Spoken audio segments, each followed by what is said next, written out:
Hello students, ये 2019 का हिंदी का पेपर है कक्षा 12 के लिए। आज हम इसमें खंड ब को पढ़ेंगे।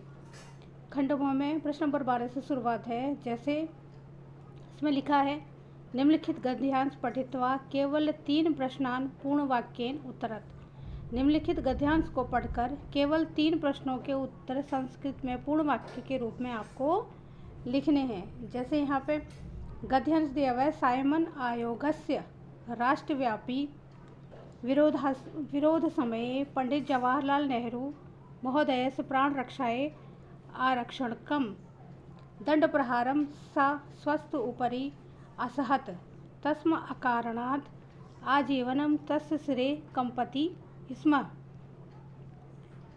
1930 तस्मे वर्षे एष उत्तराखंडे लवण सत्याग्रह आंदोलनस्य नेतृत्वम् अकरोत्। सत्याग्रह आंदोलन समय सा कारागारम प्रेषति। ये एक छोटी सी कहानी है जो जब साइमन आयोग 1927 में भारत आया था, उस समय इसका विरोध पंडित जवाहरलाल नेहरू और पंडित गोविंद बल्लभ पंडित जी ने किया था। दोनों ने मिल करके इसका विरोध किया था। उस समय अंग्रेज़ों के द्वारा जब लाठी का प्रहार किया गया तो उस लाठी के प्रहार को गोविंद बल्लभ पंडित जी ने अपने सिर पर सहन किया और नेहरू जी की रक्षा की। उसी दंड प्रहार के कारण आजीवन उनका सिर कांपता था और यह नमक को तोड़ने का, लवण यानी नमक को तोड़ने का आंदोलन था और इस आंदोलन में वो कारागार में भी गए थे। तो इस गद्यांश को पढ़ करके आपको केवल 3 प्रश्नों का ही उत्तर देना है। यहाँ पर 4 प्रश्न है, क, ख, ग और घ। जैसे 1930 तमे वर्षे गोविंद बल्लभ पंत कस्य आंदोलनस्य नेतृत्व अकरोत्। तो उन्होंने 1930 में कौन से आंदोलन का नेतृत्व किया था? उत्तराखंडे लवण सत्याग्रह आंदोलनस्य नेतृत्व अकरोत्। उन्होंने लवण सत्याग्रह आंदोलन का नेतृत्व किया था। सत्याग्रह आंदोलन समय सा कुत्र प्रेषित। सत्याग्रह आंदोलन के समय वो कहाँ गए थे? सत्याग्रह आंदोलन समय ते कारागारम प्रेषितः। तो सत्याग्रह आंदोलन के समय वो कारागार यानी जेल में भी गए थे। सा कदा नेहरू महोदय से प्राण रक्षायै आरक्षकाणः दंड प्रहार स्वपरि स्वयं स्वस्य उपरि असहत। उन्होंने मतलब किसने प्राण रक्षा के, नेहरू जी के प्राण रक्षा के लिए दंड प्रहार को अपने ऊपर सहा था? पंडित गोविंद बल्लभ पंत जी ने। चौथा प्रश्न है, दंड प्रहार कारणात् किम अभवत्। दंड प्रहार के कारण क्या हुआ था? दंड प्रहार के कारण आजीवन तस्य सिरे कंपति स्म। आजीवन उनका सिर कांपता था, हल्का हल्का सिर कांपता था। यह गद्यांश है। इसके बाद है प्रश्न नंबर 13। प्रश्न नंबर 13 इस प्रकार है, अधोलिखितम श्लोकम पठित्वा 2 प्रश्नों संस्कृत भाषाया पूर्ण वाक्येन उत्तरत। इस श्लोक को पढ़कर किन्हीं 2 प्रश्नों के उत्तरों को आपको संस्कृत भाषा में देना है। जैसे प्रारभते न खलु विघ्न मधे नीचः, प्रारब्ध विघ्न विहितः विरमन्ति मध्यः, विघ्नेः पुनः पुनरपि प्रतिहन्यमानः, प्रारभ्य चोत्तमजना न पारिजात जंती। तो आपको इस श्लोक को पढ़ करके किन्हीं 2 प्रश्नों के उत्तर देने हैं। जैसे प्रश्न क्या है? पहला प्रश्न है, नीचे विघ्नमये किम करिष्यति। दूसरा है, मध्य किम कुर्वन्ति, विघ्ने प्रतिहन्मना उत्पन्नता किम कुर्वन्ति। प्रश्न नंबर 14 है, अधोलिखित प्रश्नेभ्यः पंचम प्रश्नम संस्कृत भाषाया पूर्ण वाक्येन उत्तरत। निम्नलिखित प्रश्नों से किन्हीं 5 प्रश्नों के उत्तरों को संस्कृत में पूर्ण वाक्य में देना है। यहाँ पर 1 2 3 4 5 6 7 प्रश्न हैं। प्रश्न नंबर को है, जीव्या कीदृशे भाषसे। जीवा किस तरह से भाषती है? जीव्या सदा कटुवचनम को भाषती है। जीव्या कटुवचनम भाषसे। विपदि किम भवेत्। विपदि धैर्यम भवेत्। संस्कृत अध्यापक किम करिष्यसि। संस्कृत अध्यापकः मंच संचालनं करिष्यसि।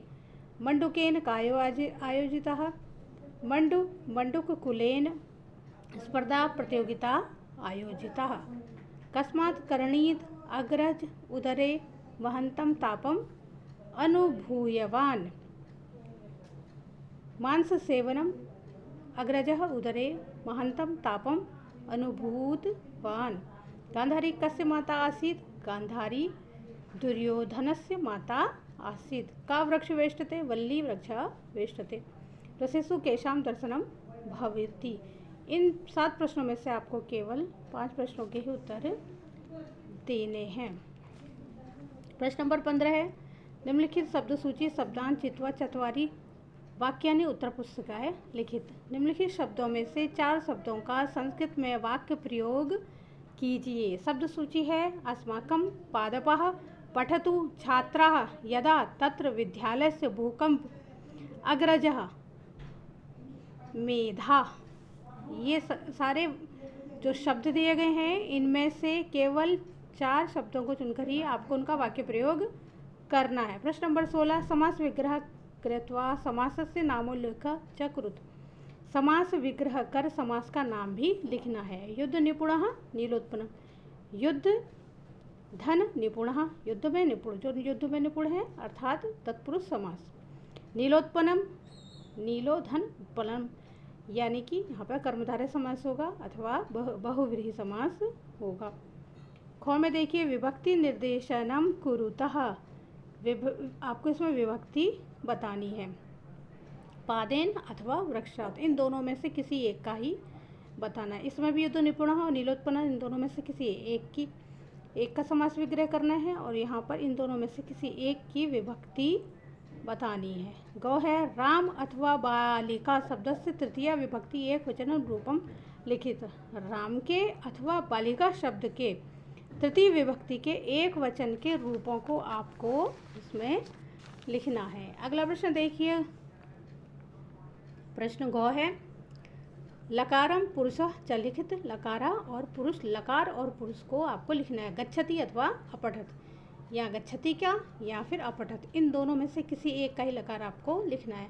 अंगो पहला है संधि कुरुता, संधि कीजिए, आपको इसमें संधि करनी है। नमः धन ते, नमस् अर्थात नमस्ते। संधि करना मतलब मिलाना, इनको जोड़ना है। अथवा क धन अपि कोड्यपि। दूसरा देखिए संधि विच्छेद कुरुतः, इसमें आपको संधि विच्छेद करनी है। तपश्चर्या अथवा मूर्खोपि, इन दोनों में से किसी एक की संधि विच्छेद करनी है। अथवा अगर आप ये नहीं करते हैं तो आपको इसमें से कोई एक करना है। अस्मिन् प्रश्न पत्रे आगतः श्लोकं वर्जयन् कमपि अन्य कंठस्थ श्लोका लिखित्वा हिंदी भाषाया तस्य अनुवादं कुरुतः। यानी इस प्रश्न पत्र में आए हुए श्लोक के अलावा कोई और कंठस्थ किया हुए श्लोक को आपको अपनी भाषा में लिखना है, संस्कृत भाषा में लिखना है और उसका अपनी भाषा में अनुवाद करना है। कोई एक कंठस्थ श्लोक जो इस प्रश्न पत्र में ना आया हो लिखिए और उसका हिंदी में अनुवाद भी कीजिए। ये आपका हिंदी भाषा के पेपर का संस्कृत पोर्शन का यानी कि खंड ब का पेपर है।